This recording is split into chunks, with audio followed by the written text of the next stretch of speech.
Hello friends, வணக்கம். Welcome to my channel Me&Mom stars. இன்றைக்கி நம்ம சேனலில் கருப்பாக இருக்கிற பூஜை பாத்திரத்தெலாம் எப்படி பளிச்சுன்னு ஆக்குறதுன்னு பார்க்க போகிறோம்.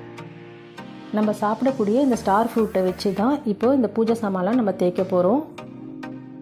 நம்ம யூஸ் பண்ண இந்த பூஜை பாத்திரத்தில் ஆயில் இருக்கும், இந்த மாதிரி குங்குமம்லாம் இருக்கும். இதெல்லாம் கொஞ்சமாக விம்மு போட்டு க்ளீன் பண்ணிவிடுங்க. ஃபஸ்ட்டு ரெகுலராக நம்ம வீட்டில் இந்த மாதிரி பித்தளை பாத்திரத்தெல்லாம் புளி போட்டு இல்லைனா ஏதாவது கெமிக்கல் பவுடர் போட்டு தான் நம்ம பளிச்சுன்னு ஆக்குவோம். அது கைக்கெலாம் ஹார்ம்ஃபுல்லாக இருக்கும்.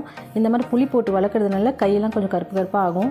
இந்த மாதிரி ஸ்டார் ஃப்ரூட்டை நீங்கள் போட்டு இந்த பாத்திரத்தை க்ளீன் பண்ணிங்கன்னா கைக்கு எந்த பிரச்சனையும் வராது. ஸ்டார் ஃப்ரூட் செடி இருக்கவங்க இந்த மெத்தடை யூஸ் பண்ணிக்கோங்க. இல்லாதவங்க இந்த ஸ்டார் ஃப்ரூட் எல்லா ஃப்ரூட் ஷாப்லேயும் கிடைக்கிது, வாங்கி யூஸ் பண்ணிக்கோங்க. இந்த ஸ்டார் ஃப்ரூட்டை யூஸ் பண்ணி ரெகுலராக என் ஃப்ரெண்டு இந்த மாதிரி பூஜை சாமான்லாம் க்ளீன் பண்ணிட்டு வராங்க. எனக்கு இந்த ஐடியா சொல்லி கொடுத்தாங்க, நானும் உங்களுக்கு ஷேர் பண்ணுறேன். நீங்களும் ஒரு தடவை யூஸ் பண்ணி பாருங்கள்.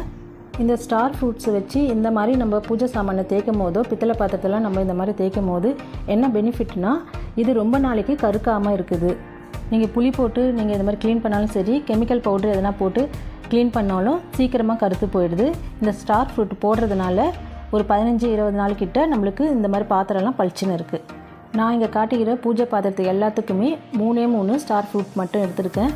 இந்த மாதிரி நல்லா தேய்ச்சிட்டு உங்களுக்கு வேணால் ஸ்க்ரப்பர் போட்டு கூட மேலே தேய்ச்சிக்கலாம். அப்படி இல்லைன்னா இந்த ஃப்ரூட்லேயே நல்லா பளிச்சுன்னு ஆகிடும்.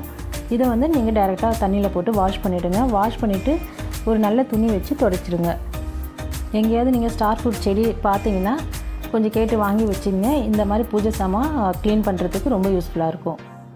பிராஸை க்ளீன் பண்ணுறதுக்கு நிறைய கெமிக்கல் ப்ராடக்ட் இருக்குது. போட்டவுடனே பளிச்சுன்னு ஆகும், கைக்கும் பிரச்சனை.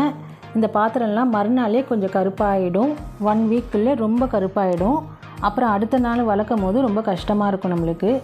அதனால் இந்த மாதிரி நீங்கள் ஸ்டார் ஃப்ரூட்டை யூஸ் பண்ணி நீங்கள் இந்த மாதிரி பூஜை சாமானை க்ளீன் பண்ணிங்கன்னா கைக்கும் எந்த பிரச்சனையும் வராது.